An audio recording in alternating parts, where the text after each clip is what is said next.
sa Bonegosyo ko, after the summits and seminars, we are extending it into providing closer mentorship. Kaya ko may ginawa ang bagong programa, Bonegosyo Mentor Me Program. So, tuturuan na kayo paano mag-level up. And kung ano man yung natutunan ninyo, sana gamitin natin sa ating negosyo. And kung na-master na talaga ninyo, ituro ninyo sa iba. Dahil sa ganong paraan lamang, yun, magiging maunlad ang ating bayan.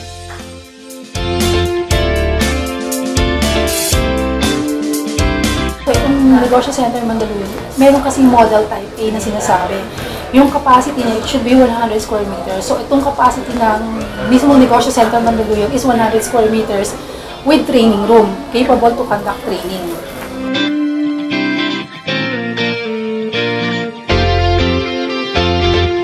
So, sa lahat ng mga gusto magnegosyo at nag-aambisyong yumaman at nangangailangan ng tulong sa pagnegosyo, gusto ko lang sana kayong ibigyan dito sa Negosyo Center Mandaluyong City. So, kahit anong assistance, pwede namin assist in terms of business name registration. Yan po yung main responsibility namin sa DTI employee. Second po, we want to assist you in training and mentoring po.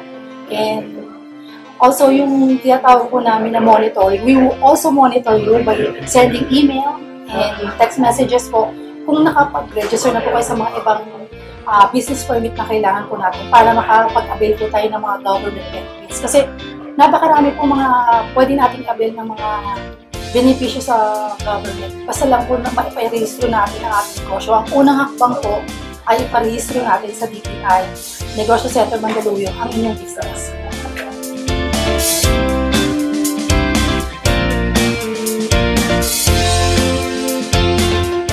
Kami po sa Bonegosyo, isa po kaming NGO or non-profit staff organization kung saan ang hinahabol po namin ay magkaroon po ng pagbabago sa pag-isip po ng ating mga kasamahan tungkol sa pagnegosyo.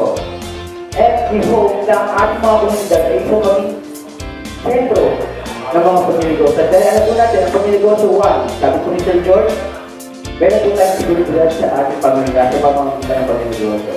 Second, kung meron po tayong negosyo, makakatulong po tayo sa ating mga kababayan. Paano?